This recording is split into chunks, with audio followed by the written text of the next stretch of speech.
Welcome to prime 9 news insider. నేను రాజు. చేతులు కాలాక ఆకులు పట్టుకున్న చందంగా వ్యవహరిస్తున్నాడు మాజీ ముఖ్యమంత్రి జగన్మోహన్ రెడ్డి. అధికారంలో ఉన్నప్పుడేమో అటు పవన్ కళ్యాణ్ మీద ఇటు చంద్రబాబు నాయుడు మీద తన సైన్యాన్ని వదిలి భారీగా బూతులు తిట్టించి ఇష్టానుసారం క్యారెక్టర్ అసాసినేషన్ చేసి కుటుంబ సభ్యులను తిట్టి ప్రజల నుంచి చీకొట్టించుకున్నటువంటి పరిస్థితి మనం చూసాం.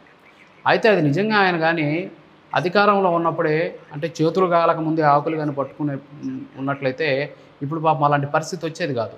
ఎందుకంటే బూతుల ప్రజాప్రతినిధులుగా బూతుల రాజకీయ నాయకులుగా పేరు పొందినటువంటి ఆర్కే రోజా కావచ్చు, కొడాలి నాని కావచ్చు, జోగి రమేష్ కావచ్చు, ఇంకొంతమంది నాయకులు మనం ఈ గతంలో చూసాం. భారీ ఎత్తున ఏ విధంగా మీడియా ముందుకు వస్తే వాళ్ళు ఏ విధంగా నోరేసుకుని పడిపోయేవాళ్ళో మనం చూసాం.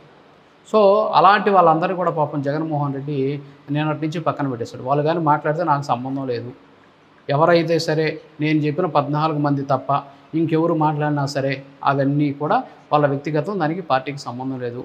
మీడియా ఛానల్స్లో కావచ్చు, యూట్యూబ్ ఛానల్స్లో కావచ్చు, నేను చెప్పిన ఈ 14 మంది మాత్రమే మాట్లాడతారు, వాళ్ళు మాట్లాడితేనే అది అధికారికం, లేకపోతే నాకు సంబంధం లేదు అని చెప్పి ఇన్ని రోజులకు ఆయన మేలుకున్నటువంటి పరిస్థితి. ఎందుకంటే గతంలో చూసాం జగన్మోహన్ రెడ్డి ఏ విధంగా అయితే తన నా మనుషులుగా చెప్పినటువంటి రోజా కావచ్చు, కొడాలి నాని కావచ్చు, జోగి రమేష్ కావచ్చు, ఇంకొంతమంది నాయకులు పవన్ కళ్యాణ్ని తిడితే పదవి, చంద్రబాబు నాయుడు తిడితే పదవి, లోకేష్ని తిడితే పదవి, ప్రతిపక్షాలను తిడితే పదవి. సో ఈ విధంగా వాళ్ళని ఎంకరేజ్ చేసుకుంటూ ముందుకు పోయాడు. ఈరోజు ఆయన ఎంకరేజ్ చేసుకున్నటువంటి పరిస్థితులన్నీ కూడా పాపం డిస్కరేజ్ చేసి ఈరోజు ఈ స్థానానికి కూర్చోబెట్టాయి. సో ఇప్పుడు తెలుసుకున్నాడు ఆయన. సో మనం బూతులు తిట్టడం వల్ల, లేదు బూతులు తిట్టించడం వల్ల, లేదు మా నాయకులు ఈ విధంగా తిట్టడం వల్ల ఈరోజు నాకు ఈ పరిస్థితి వచ్చింది, ప్రజలు దాన్ని హర్షించలేదు అని చెప్పేసి నాలుగు తెలుసుకున్నటువంటి జగన్మోహన్ రెడ్డి ఇప్పుడు దిద్దుబాటు చర్యల్లో పూనుకుంటున్నాడు. అందులో భాగంగా 14 మందిని అధికారికంగా ప్రకటించాడు. ఈ 14 మంది మాత్రమే మాట్లాడాలి, వాళ్ళు మాట్లాడింది మాత్రమే పార్టీకి సంబంధం, మిగతా ఎవరు మాట్లాడినా మాకు సంబంధం లేదు. పాపం ఇంకా రోజాని పక్కన పెట్టేసినట్టే, కొడాలి నాని పని అయిపోయినట్టే. ఇక జోగి రమేష్ ఎక్కడ ఉన్నాడో తెలియదు, ఆయన మీద ఉన్నటువంటి కేసులతో పాపం బెయిల్ కావాలని చెప్పేసి తిరిగాడు. ఇప్పుడు బెయిల్ దొరకపోయేసరికి ఎక్కడ ఉన్నాడో కూడా తెలియని పరిస్థితి. సో వాళ్ళు అందుబాటులో లేరు ఒకటి.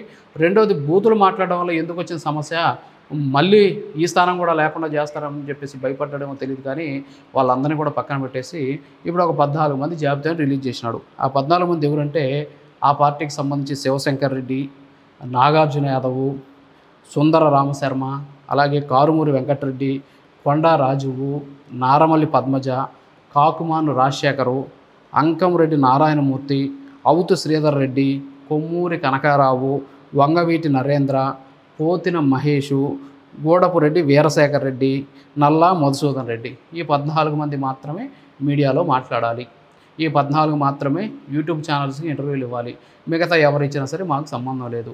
ఈ 14 మందే పార్టీకి అనుబంధంగా, పార్టీకి అధికారికంగా ప్రతినిధులుగా ఉంటారు అని చెప్పేసి ఒక కొత్త జాబితాను రిలీజ్ చేశాడు.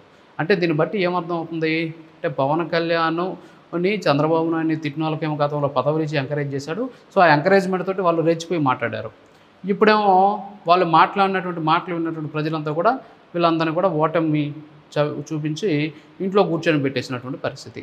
అది ఇప్పుడు కొత్త టీంను రెడీ చేస్తున్నాడు. బూతుల నాయకులకి బై చెప్పి ఇప్పుడు కొత్త 14 మందిని తను టీంలో చేర్చుకున్నాడు. ఇప్పుడు ఈ 14 మంది ఏ విధంగా ముందుకు పోతారు? ఈ 14 మంది గతంలో మాదిరి బూతులు మాట్లాడతారా, సబ్జెక్టు మాట్లాడతారా, విషయ పరిజ్ఞానంతో మాట్లాడతారా అనేది వేచి చూడాల్సినటువంటి పరిస్థితి. సో మొత్తానికైతే జగన్మోహన్ రెడ్డి చేతులు కాలకముందే ఒకవేళ ఆకులు కానీ పట్టుకొని ఉన్నట్లయితే ఈరోజు ఇలాంటి సిచ్యువేషన్ వచ్చేది కాదు. సో ఆయన చేసేటప్పుడు పనులన్నీ ఎట్టే ఉంటాయని చెప్పేసి ఆ పార్టీ నాయకులు అనేక మంది చెబుతూ ఉంటారు. అయితే ఇప్పటికైనా సరే ఆయన తెలుసుకొని ఈ 14 మందిని నియమించారు. ఈ 14 మంది కూడా బూతులు తిట్టి ఎంకరేజ్ చేస్తానని చెప్పేసి డైరెక్షన్స్ ఇస్తాడో, లేకపోతే సబ్జెక్టు మాట్లాడి ప్రజల్లో మనాలు పొందండి ఆయన డైరెక్షన్ ఇస్తారో వేచి చూడాల్సినటువంటి పరిస్థితి.